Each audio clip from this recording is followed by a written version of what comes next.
in the last two periods, we have started this one, probability distribution. In this, I taught you about random variable and types of random variable. One is discrete random variable and other is continuous random variable. Now let us study in detail this discrete random variable. Let us see the first term, probability mass function. आता याचा अर्थ काय होते पहिले ते समजून घ्या. I will tell you by one illustrative example. See, when एक एक्सपेरिमेंट घेतो प्रोबॅबिलिटीचा, 3 coins are tossed. 3 coins are tossed. हे एक पॉप्युलर एक्सपेरिमेंट आहे. तर सॅम्पल स्पेस मध्ये काय काय बनते किंवा राहते हे आपल्याला सर्वांना माहित आहे. H H H H H T समजलं ना. 3 कॉइन्स, कोणतेही 3 कॉइन घ्या. एक रुपयाचा शिक्का घ्या, एक 5चा घ्या आणि एक 10चा घ्या. तिन्ही सोबतच टॉस करा. ठीक आहे. 3 नसल तर एकच कॉइन असेल तर 1 कॉइन इज टॉस 3 टाइम्स करा. एकच गोष्ट आहे, रिझल्ट तेवढंच मिळणार आहे. And this yes contains all results.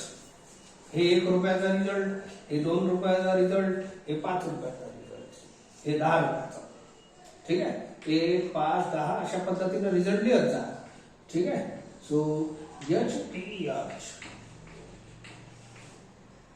असे रिझल्ट तुम्ही लिहू शकता. It is a popular experiment.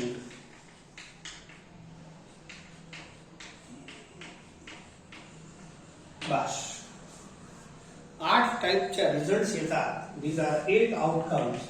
Hence n of s is equal to 8. तर एवढं तर माहितच आहे. आता याच एक्झाम्पल मध्ये मी काल किंवा परवा तुम्हाला एक x रॅन्डम व्हेरिएबल डिफाइन केलं होतं. I will repeat the same example. Number of heads, number of tails घ्या. What is a random variable? Random variable असा आयटम आहे जो याचा प्रत्येक आउटकम वर डिफाइन होते. It is a real number associated with each outcome. या मग समजा आता तुम्ही हे खेळ खेळून राहाल. तुम्ही खेळ खेळा, मला काही घेणं नाही. रिझल्ट कोणता आला याच्याशी घेणं नाही. मला फक्त एकच गोष्ट सांगायची, तुम्हाला नंबर ऑफ हेड किती मिळाले. ठीक आहे. समजा हे रिझल्ट आला असेल तर नंबर ऑफ हेड तुम्ही म्हणाल 0 आले असेल. या 3 पैकी एक रिझल्ट आला असेल, हे किंवा हे किंवा हे. खेळायचा एकच वेळ आहे. तर नंबर ऑफ हेड मला मोजून सांगा. It is 1 only. आणि या 3 पैकी कोणताही रिझल्ट आला असेल तर याच्यात नंबर ऑफ हेड तुम्हाला 2 मिळतील. कोणताही एकच येईल. आणि हे रिझल्ट आला तर number of heads will be 3. Therefore, possible values of this discrete random variable are 0, 1, 2, 3. आता probability कडे वळू. मला probability शिकवायचं आहे. probabilityची अशी एक छोटीशी जुनी डेफिनेशन आहे आपली. P of A is equal to N of A upon N of S. S stands for sample space. हे N of S, number of elements in S. ठीक आहे. आता मी हे जे 4 आयटम आहे ना यांची प्रोबॅबिलिटी काढून दाखवतो. या इकडे एक एक काम करतो. Okay. So I will find now P of x is equal to 0. थोडासा तुम्हाला ऑड वाटेल हे जे टर्म्स आहेत तर x चे व्हॅल्यू झाले की नाही बरोबर व्यवस्थित आहे. So x is equal to 0. याला शॉर्ट मध्ये P असं हे जसं आपण P ऑफ A लिहितो की नाही तर हे तुमचा A झाला. ए कोण झाला? ए झाला x इक्वल टू 0. x म्हणजे कोण? x म्हणजे नंबर ऑफ हेड्स. x म्हणजे नंबर ऑफ हेड्स. आणि नंबर ऑफ हेड 0 याची प्रोबॅबिलिटी काढायची. x नका वाचू आता. x च्या जागेवर असा वाचा नंबर ऑफ हेड्स. तर नंबर ऑफ हेड्स इज 0 त्याची प्रोबॅबिलिटी काढायची आहे. थोडंसं आणखी समजून देतो. तर या भाषेत समजून द्यायचं असेल तर हे अंदरचा ए झाला तुमचा. ए कोण झाला? ए इज x इक्वल टू 0. चला मग हे x इक्वल टू 0 आणखीन एक्सप्लेन करतो. What is x equal to 0? x म्हणजे नंबर ऑफ हेड इज 0. बोला बोला, नंबर ऑफ हेड केव्हा 0 नाही? जेव्हा तुम्हाला हे टी टी टी भेटल. जर या डेफिनेशन कडे वळलो तर तुम्हाला असं माहित आहे, 10वीत लिहित होते A is a set containing no head. A is a set, A is a event containing no head. तो मी इव्हेंट लिहितो. बोला लिहिलं बरोबर.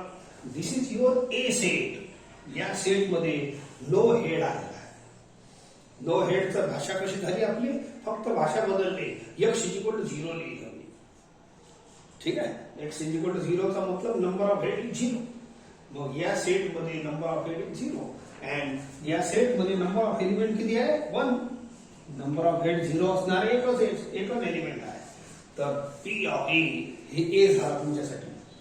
Is equal to n of a upon n of s. n of a म्हणजे काय? या set मध्ये नंबर 1 आणि n of s is 8. Answer is 1/8. आता p of x is equal to 1 का? x च्या जेवढ्या व्हॅल्यू आहे ना ते सर्व व्हॅल्यू घेतो मी.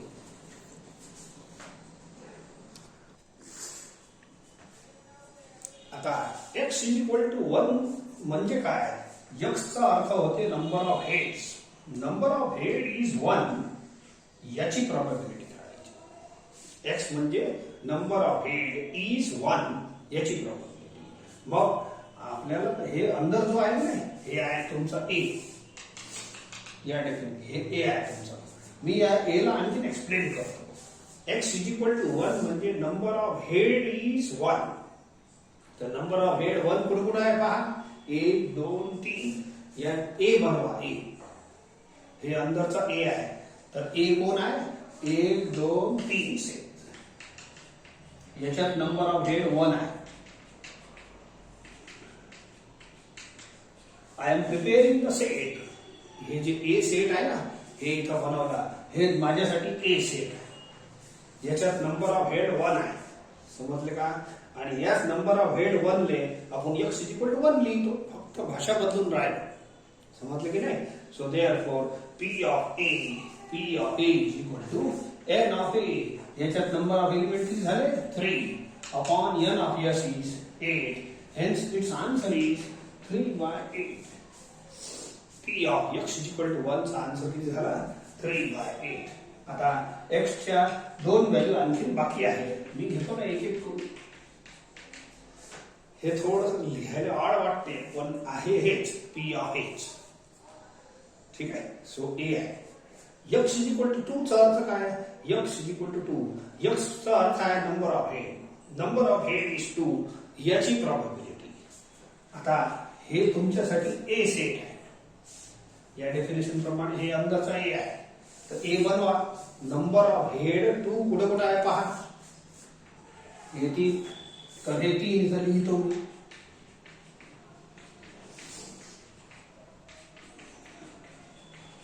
समजलं का? सो हे झाले नंबर ऑफ हेड 2. याच्या व्यतिरिक्त कोणीच नाही. Okay. So therefore p of a is equal to n of a. बोला n ऑफ a मध्ये किती एलिमेंट्स आहे? 3 अपॉन n ऑफ s 8. चला आन्सर 3/8. आता आखरी एटम आहे x इज इक्वल टू 3. हे बस या सर्वांच्या प्रोबॅबिलिटी काढल्या म्हणजे मग पुढचं मी सांगतो. ओके.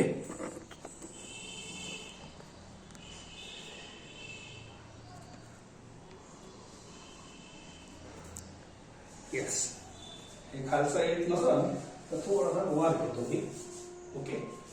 सो इकडे घेऊन टाकू. हे थोडंसं आहे. p of x is equal to 3. बोला प्रोबॅबिलिटी कशाची पाहिजे? x is equal to 3. x कोण? x म्हणजे number of head. Number of head is 3. ठीक आहे. तर नंबर ऑफ हेड 3 कुठे आहे? फक्त या टर्म मध्ये. तर दिस इज या डेफिनेशन प्रमाणे हे माझ्यासाठी ए बनणार. मग ए कोण बनणार त्याचं स्पष्टीकरण इथं लिहितो. बोला हे आहे एच एच एच. तर याच्यात आहे नंबर ऑफ हेड्स आर 3. हे तुमच्यासाठी ए आहे. तर P of A is equal to N of A upon N of S. Number of element is 1 only आणि एन ऑफ एस आहे 8. सो देअरफॉर याचा जो आन्सर आला 1/8 आला. P of x is equal to 3. P of x is equal to 3 चा answer असा आला. तर आता जेवढ्या एक्सच्या व्हॅल्यू होत्या तेवढ्या मी सर्व प्रोबॅबिलिटीज काढल्या. आणि प्रोबॅबिलिटी हे इम्पॉर्टंट ॲटम आहे. कसं तर प्रोबॅबिलिटीचा कोणताही आन्सर, प्रोबॅबिलिटी म्हणजे काय असते, चान्स असते. आणि कोणताही चान्स दुनियामध्ये 100%च्या वर येत नाही. 100%चा मतलब काय, 100% म्हणजे 100 into 1/100 म्हणजे 1. कोणती प्रोबॅबिलिटी 1 पेक्षा जास्त कधीच येत नाही. आणि 0% पेक्षा कमी भेटते का कधी?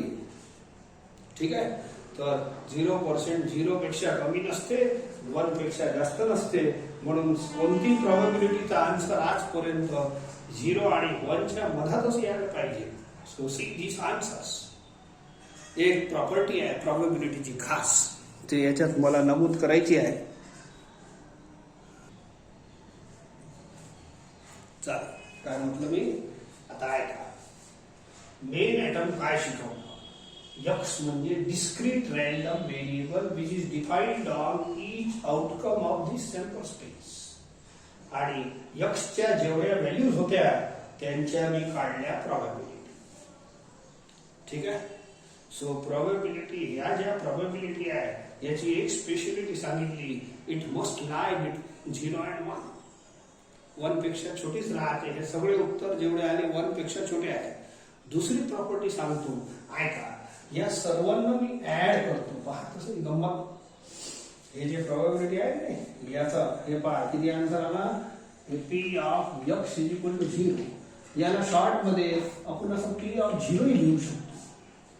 हे आहे ना, याला असं पी ऑफ 0, असं जसं पी ऑफ ए लिहितो ना तसा आपण पी ऑफ एक्स लिहिणार. एक्स म्हणजे 0. ठीक आहे. याला शॉर्ट मध्ये पी ऑफ 1 लिहू शकतो. याला शॉर्ट मध्ये पी ऑफ 2 लिहू शकतो. याला पी ऑफ 3 लिहू शकतो. ठीक आहे. तर मी या सर्व जेवढ्या प्रोबॅबिलिटी काढल्या की नाही यांना ऍड करून तुम्हाला दाखवतो. पहा कसं.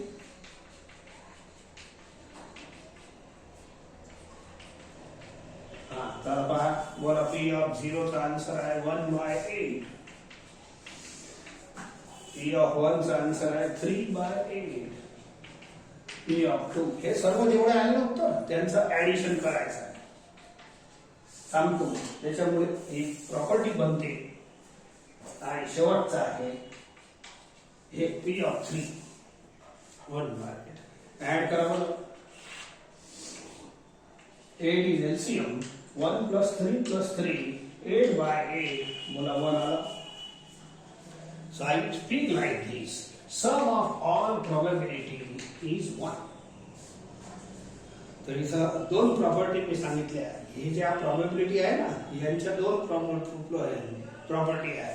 एक या सर्वांची व्हॅल्यू 0 आणि 1 च्या मधात राहील. ठीक आहे झाला.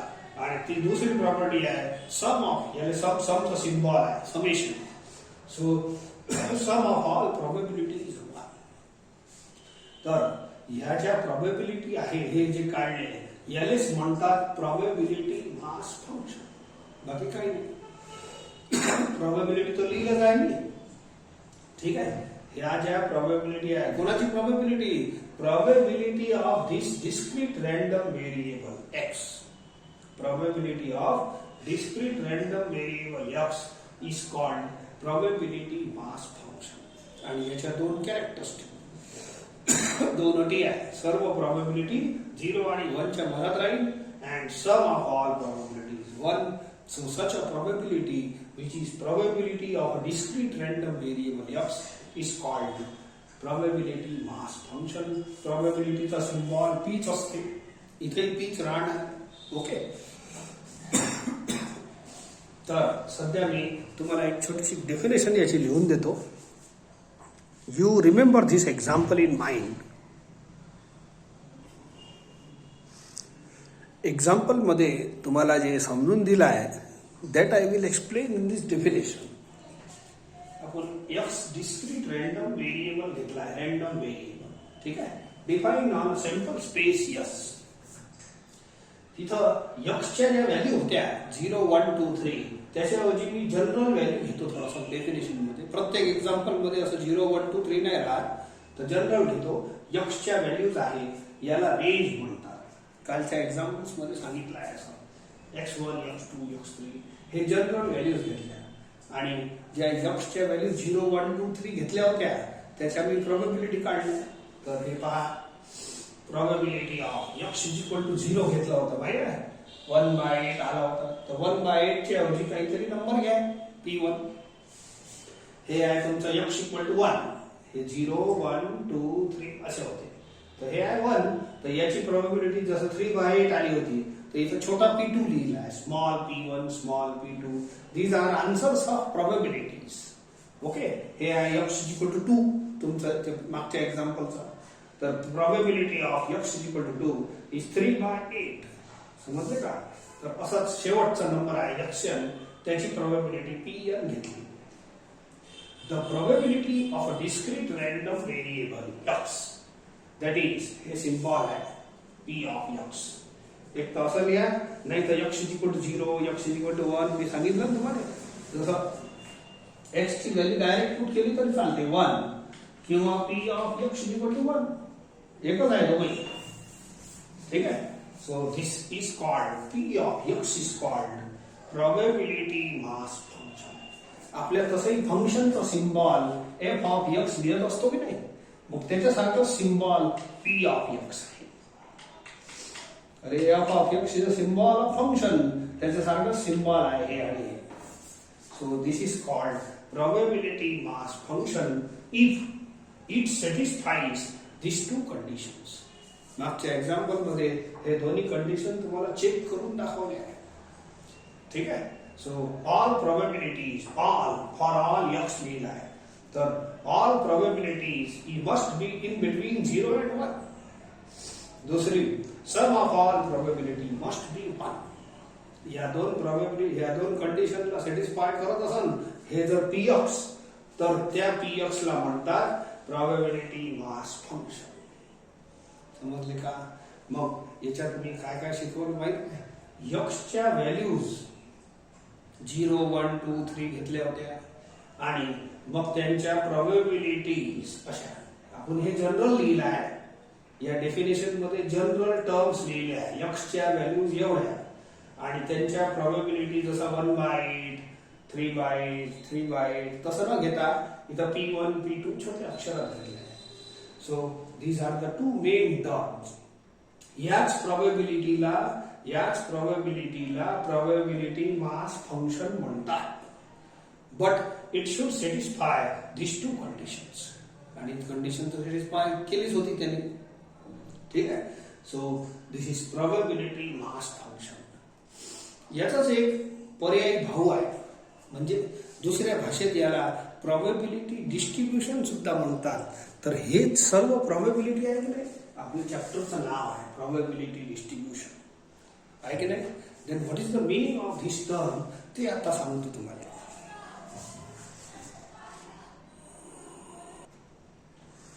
आता एक छोटीशी हेडिंग टाकायची, प्रोबॅबिलिटी डिस्ट्रीब्युशन ऑफ x, ठीक आहे.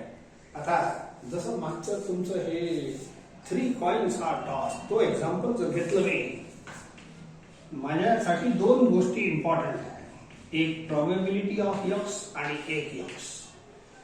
च्या व्हॅल्यूज अशा घेतल्या होत्या माहिती आहे, 0, 1, 2, 3.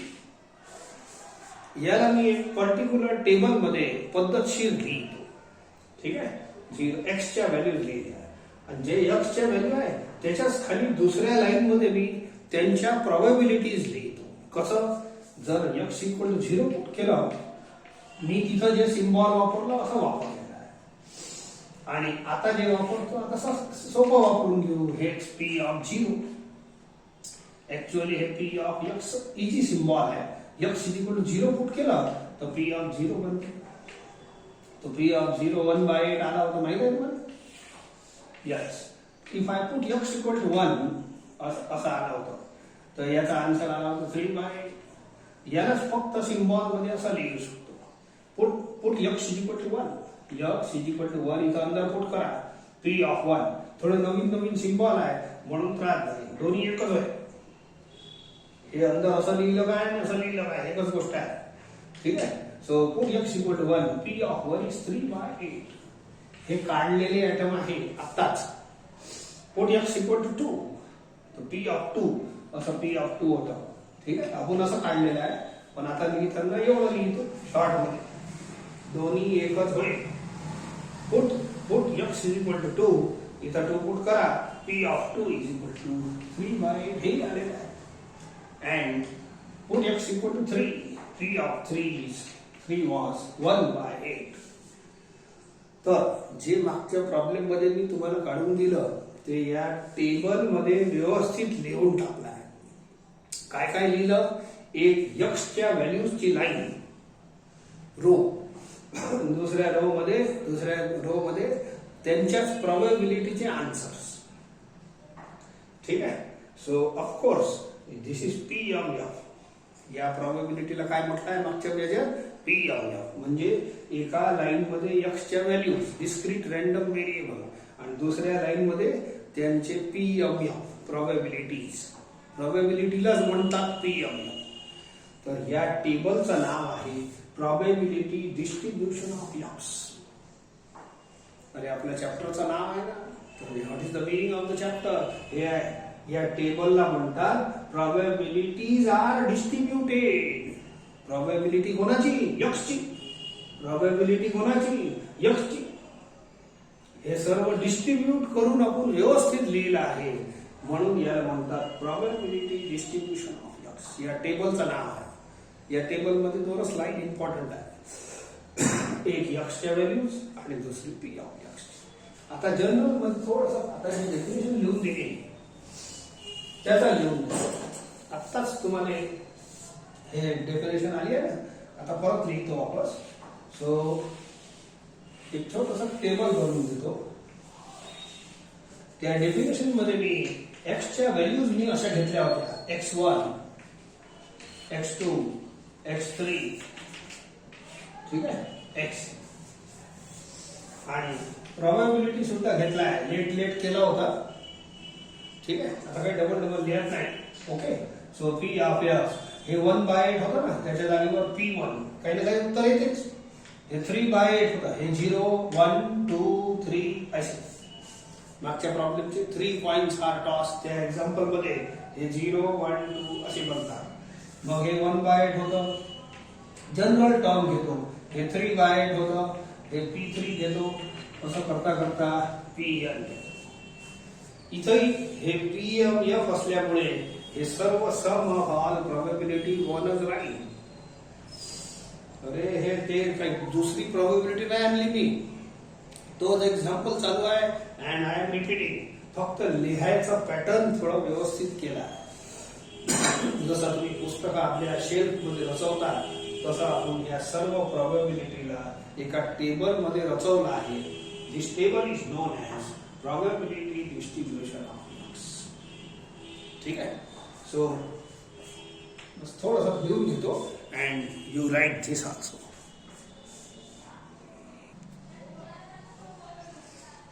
पहा प्रोबॅबिलिटी डिस्ट्रीब्युशन ऑफ एक्स. या भाषणात तर काही दम नाही. फक्त हे टेबल इम्पॉर्टंट आहे. या टेबलचंच नाव आहे प्रोबॅबिलिटी डिस्ट्रीब्युशन ऑफ एक्स. याच्या डिटेल्स वरती लिहिले आहे. मागच्या डेफिनेशन सारखेच आहे. ओके. काही गरज नाही त्याची. these आर मागच्या डेफिनेशनलाच कंटिन्यू केला आहे.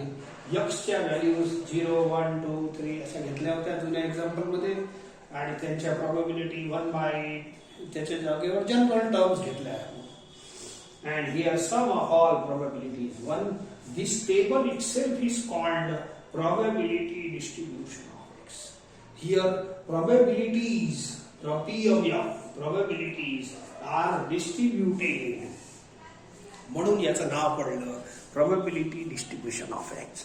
आता काही एक्झाम्पल घेतो, त्याच्यामध्ये तुम्हाला हे चांगलं समजून जाईल.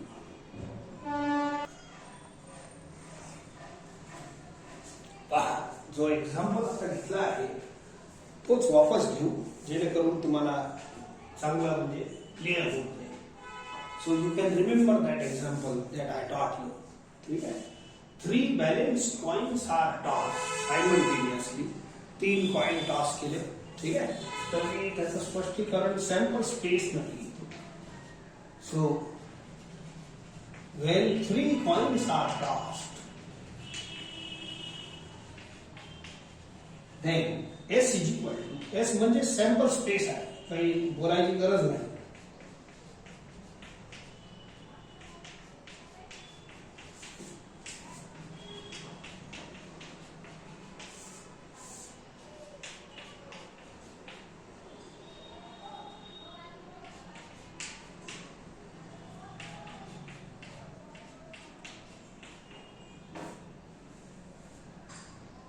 बरोबर झालं. HST.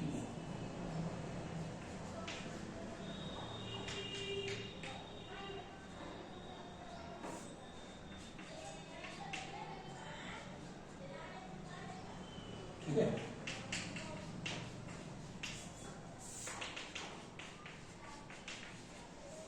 हे सॅम्पल स्पेस पॉप्युलर आहे, तुम्ही तुमच्या पद्धतीने लिहू शकता. ओके. सो नाव पहिली लाईन झाली 3 coins are tossed. तर त्याच्या बाबतीत मी एवढी माहिती दिली.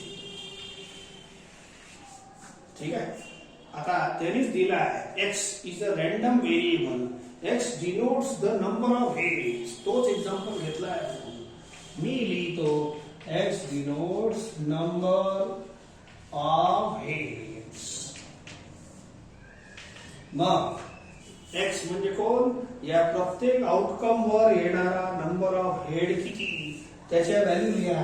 That is called range. एक्सच्या व्हॅल्यू तर लागेल ना. याच्यात आहे x इक्वल 0. क्रमानं लिहितो. या तिघांमध्ये आहे नंबर ऑफ हेड इज 1. बरोबर झाली हे. दोन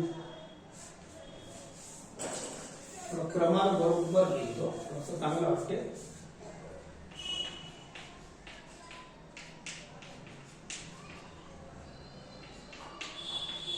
चला आता पहा, आता व्यवस्थित आहे. सो या तिघांमध्ये नंबर ऑफ हेड इज 1. या तिघांमध्ये नंबर ऑफ हेड इज 2. आणि हे आला तर नंबर ऑफ हेड इज 3. झाला. x denotes number of heads. हे झाला x. आता फाइंड काय करायचं आहे? Find the probability distribution of x. आताच तुम्हाला एक टेबल शिकवलं, त्याचंच नाव आहे प्रोबॅबिलिटी डिस्ट्रीब्युशन ऑफ x.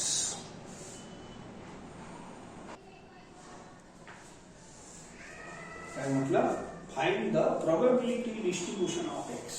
तर प्रोबॅबिलिटी डिस्ट्रीब्युशन ऑफ x डोक्यात ठेवा. It is one table containing values of x आणि त्यांच्या प्रोबॅबिलिटीज. 2 लाईन असतात. तर प्रोबॅबिलिटी काढायच्या आहे, x च्या व्हॅल्यू लिहिल्या आहे. तर प्रोबॅबिलिटी आताच काढल्या होत्या, तरी पण आणखी एक वेळ समजून घ्या. या जेवढ्या व्हॅल्यूज आहे त्यांच्या प्रोबॅबिलिटी काढायच्या आहे असं. ठीक आहे. परत एक वेळ समजून घ्या, म्हणजे चांगलं समजून जाईल. बोला, x म्हणजे आहे number of heads. Number of head 0 कुठं येते तेवढं सेट बनवा लागते याच्यामधून. नंबर ऑफ हेड 0 हे तुमच्यासाठी ए सेट बनते.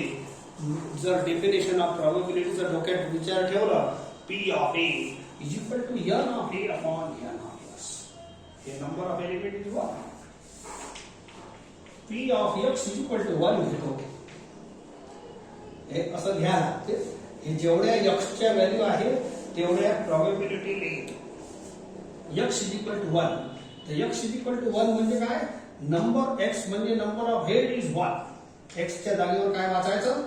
Number of head is 1. आता हे सेट बनवा लागते. इथं प्रोबॅबिलिटी जे फॉर्म्युला वापरतो की नाही, P of A is equal to n of A upon n of S. Set लागल. याच्यात आहे नंबर ऑफ हेड इज 1.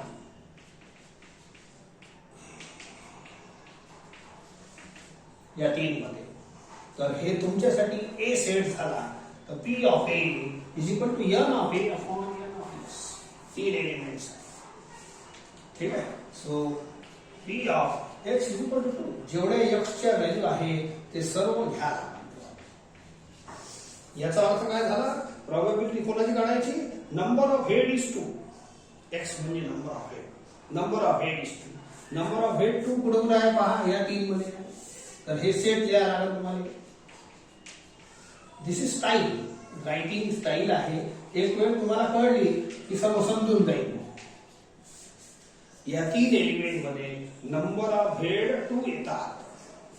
हे तुमच्यासाठी ए सेट झाला. तर P of A is equal to N of A upon N of S. असं direct. ठीक आहे. एक शेवटचं इकडे लिहितो, खालीच लिहायचं आहे. P of x is equal to 3. शेवटचं एक्स ची value.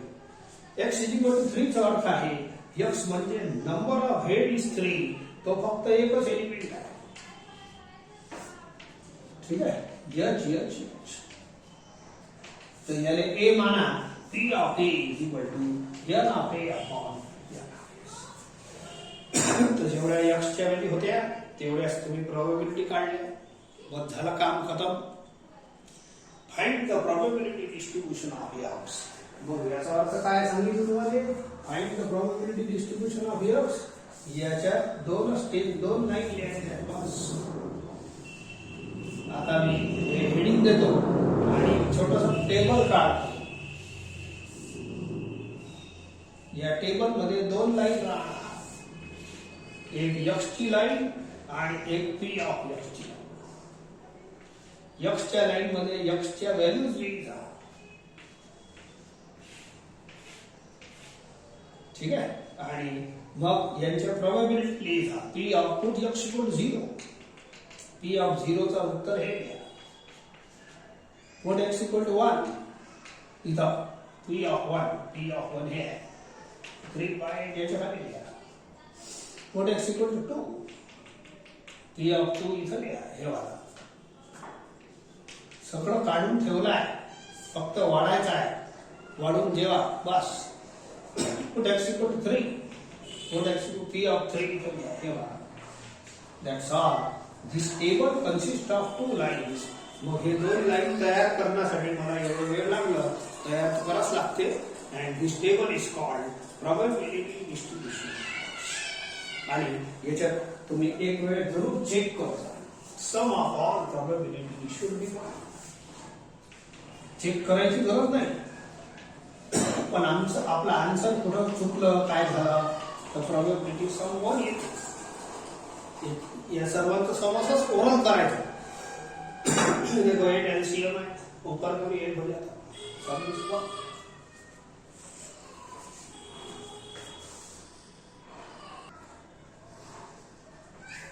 See the next question.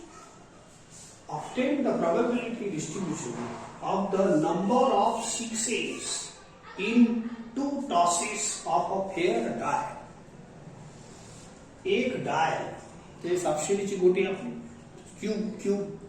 One die is thrown 2 tosses, 2 times.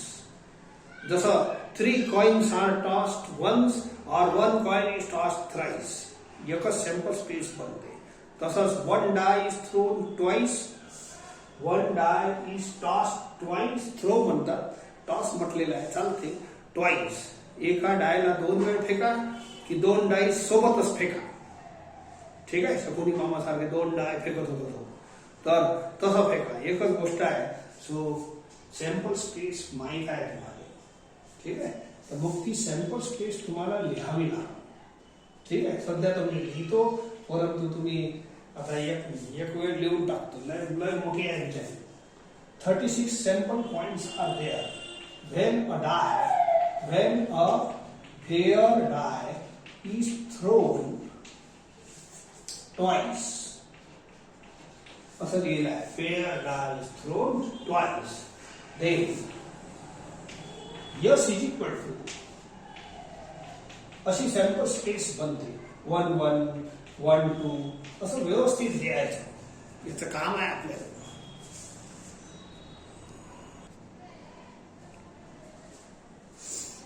तर अशी अशी सॅम्पल स्पेस आहे 1 1 1 2 1 3 दोन डाय जेव्हा फेकतो आपण तेव्हा अशा 36 सॅम्पल पॉइंट्स राहतात. इट इज वेल नोन म्हणून मी डायरेक्ट लिहून टाकली आहे. ठीक आहे. आता आय आपल्याला प्रोबॅबिलिटी डिस्ट्रीब्युशन काढायचं आहे. Probability distribution of the number of sixes. Problem एवढाच आहे. Obtain the probability distribution of number of sixes. हे तर एक्सपेरिमेंट आहे. मग या एक्सपेरिमेंटचं आपण एवढं लिहिलं. आता तुम्हाला जे टेबल काढायचं आहे प्रोबॅबिलिटी डिस्ट्रीब्युशन म्हणजे काय, दोन टेबल कंटेनिंग यक्सच्या व्हॅल्यू आणि पी ऑफ यक्स त्यांच्या ते काढून घेऊ. पण पी ऑफ एक्स साठी सॅम्पल स्पेस लागेल तुम्हाला. प्रोबॅबिलिटी कोणती काढा, सॅम्पल स्पेस पाहिजे. काढलेली ना आपण. सो यक्स लिहितो. यक्स खूप मोठा आहे इथं दिलं नाही. मागच्या प्रॉब्लेम मध्ये यक्स डायरेक्ट दिलं होतं. यक्स इज काय, नंबर ऑफ एड्स. इथं नाही दिला. इथं वाचा. आपली जी डेफिनेशन आहे, हेडिंग टाकली आहे, आपल्या चॅप्टरचं नाव आहे प्रोबॅबिलिटी डिस्ट्रीब्युशन. कोणाची, यक्सची. मी एक टेबल बनवलं होतं थिअरी मध्ये आताच. त्याच्यावर काय लिहिलंय वाचा, प्रोबॅबिलिटी डिस्ट्रीब्युशन ऑफ यक्स. तर हे जे आहे ना, हे भाग प्रोबॅबिलिटी डिस्ट्रीब्युशन ऑफ, याला यक्स बोला. अरे हेच आहे, दुसरं काय. प्रोबॅबिलिटी कोणाची काढून राहिले, यक्सची. P of X. P of X probability कोणाची काढताय, यक्सची. तर हे प्रोबॅबिलिटी डिस्ट्रीब्युशन, त्या टेबलचं नावच पुरा आहे. पुरा फक्त तेवढं नका बोलू, प्रोबॅबिलिटी डिस्ट्रीब्युशन नाही, प्रोबॅबिलिटी डिस्ट्रीब्युशन ऑफ यक्स. मग यक्स तुम्हाला सिलेक्ट करा. एक्स कोण आहे, the number of sixes. Number of sixes. कशाचे number of sixes, probability distribution of X. X कशाला घेतलं मी, नंबर ऑफ सिक्सेस. हे जे वन डाय थ्रो करता तुम्ही, वन डाय दोन वेळ फेकता, म्हणजे असं समजा ना, क्रिकेटचे दोन बॉल खेळता. कोणत्या बॉल मध्ये किती छक्के लागले, नंबर ऑफ सिक्सेस म्हणजे छक्के मारले. तर इथं दोन बॉल क्रिकेटचे नाही आहे. इथं दोन डाय फेकता तुम्ही. एक बॉल मध्ये एक रन भेटला, दुसऱ्या बॉल मध्ये दुसरा. टोटल नाही घ्यायची. छक्का टोटल नसते, छक्का मारायचा आहे. नंबर ऑफ सिक्स म्हणजे छक्का मारणे. फॉर एक्झाम्पल, हे जर रिझल्ट आला तुम्हाला तर तुम्ही एक छक्का मारला. हे जर रिझल्ट आला एक डायला दोन वेळ फेकताना तर दोन छक्के मारले. हे सर्व शेवटचे दिसून राहिले ना, याच्यात एक छक्का मारलेला आहे. आणि हे जे भाग आहे हे बाकीचा, हे बिलकुल बंजर आहे. बिचारा एकही छक्का नाही. 3 + 3 6 नाही घ्यायचा. छक्का सिंगल स्ट्रोक मध्ये गेला पाहिजे, बाउंड्रीच्या बाहेर. ठीक आहे. सो बोलो या नंबर ऑफ सिक्सेस. बोला तुम्ही खेळ खेळा. तुम्ही one fair die is thrown twice. तुम्ही एक वेळ खेळ खेळा. तुम्ही तुमची बॅटिंग करून घ्या. मग बॅटिंग करताना तुम्हाला काय होईल, कोणतं तरी एक ब्रॅकेट तुम्हाला हाती येणार आहे. ठीक आहे. बोलो समजा हे वाले ब्रॅकेट हातात आले, हे रिझल्ट तुम्हाला लागले, तर याच्यात नंबर ऑफ 6 इज 0. कोणता छक्का लागला नाही इथपर्यंत. ठीक आहे. हे इथपर्यंत कोणताच छक्का नाही आहे. हे इथून इथपर्यंत कोणताच छक्का नाही आहे. सम घ्यायचं नाही. सम घ्यायला नाही म्हटलंय, छक्का मारायला म्हटलंय. तुम्ही किती छक्के मारता, नंबर ऑफ सिक्सेस. लय जोरदार प्रॉब्लेम आहे. हा हे पहा, इथून इथपर्यंत परत कोणता छक्का नाही. हे शेवटी आहे. शेवटच्या ह्याच्यात जर हे रिझल्ट तुम्हाला मिळाला, तुम्ही पहिले एक डायला दोन वेळ फेका. बस एकच वेळ फेका. बस एक वेळ गेम खेळायचा आणि बंद करून द्यायचा. तर कोणता रिझल्ट येते हे तुम्ही सांगा.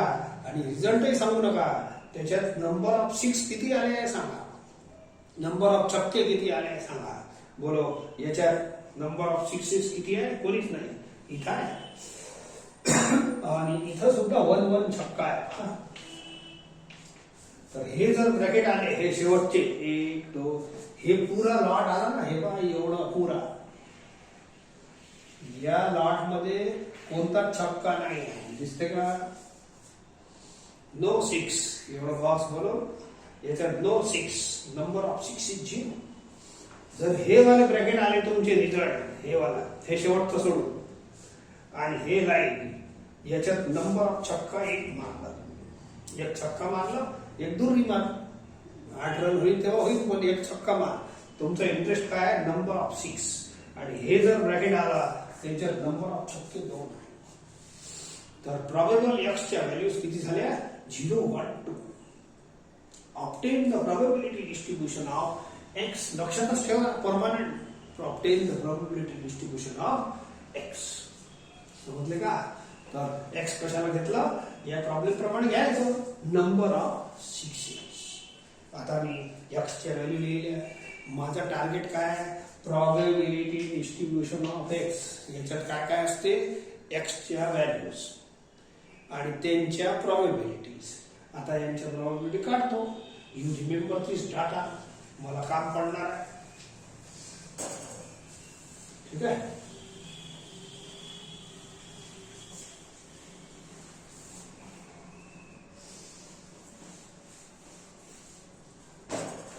चला पहा. Now find probability of x is equal to 0. आता हे नाटक चालू. Probability of x is equal to 0. बोला, x is equal to 0 म्हणजे number of 6 is 0. x म्हणजे कोण? x चा अर्थ आहे नंबर ऑफ छक्के. नंबर ऑफ 6 किती मारले? 0 छक्के मारले.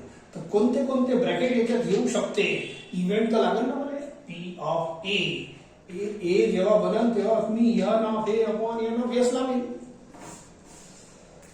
या मग बनवून घेऊ. बोलो 1, 1. हे जे बॉक्स बनवलं होतं ते पुरे लिहायला लागते याच्यात. बोलो इथं 2 छक्के. एक्स म्हणजे कोण? एक्स म्हणजे नंबर ऑफ 6. नंबर ऑफ 6 किती पाहिजे? 9. कोणता छक्का मारला नाही.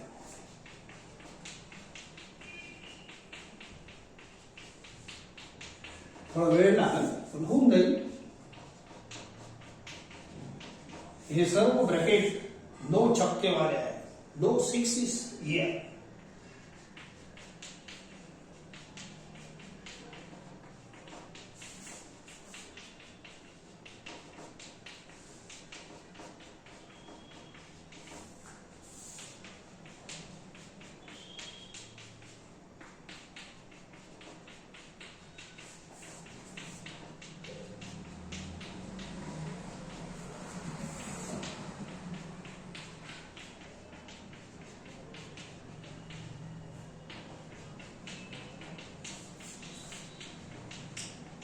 मला वाटतं एवढेच आहे, नाही का?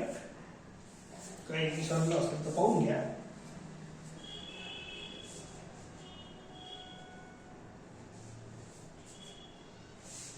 So this is a set. हे तुमच्यासाठी ए सेट आहे. याच्यात नंबर ऑफ 6 इज 0. एकही छक्का नाही मारला. एवढे जर रिझल्ट आले तुम्हाला, अँड दीज आर 25 ब्रॅकेट्स. तर P of A, याला A माना, is equal to n of A upon n of S. Directly. ठीक आहे. आता P of X, जेवढे X च्या व्हॅल्यूज आहे तेवढे तुम्हाला प्रोबॅबिलिटी काढा. हेच मोठा होता, आता काही टेन्शन नाही. सेट बनवायला कशाचा सेट बनवतो? X म्हणजे number of 6. Number of 6 is 1. जिथं तुम्ही 1 छक्का मारलं ते वाले ब्रॅकेट पाहिजे. आता जसं हे वाला ब्रॅकेट, हे ब्रॅकेट आला म्हणजे 1 छक्का आहे याच्यात. Number of 6 is 1. तसेच ब्रॅकेट लिहा 2 6, 3 6, 4 6, 5 6. ओके. Number of 6 is 1. 6 1, 6 2. याच्यातही नंबर ऑफ 6 1 आहे. 6 4, 6 5. ठीक आहे.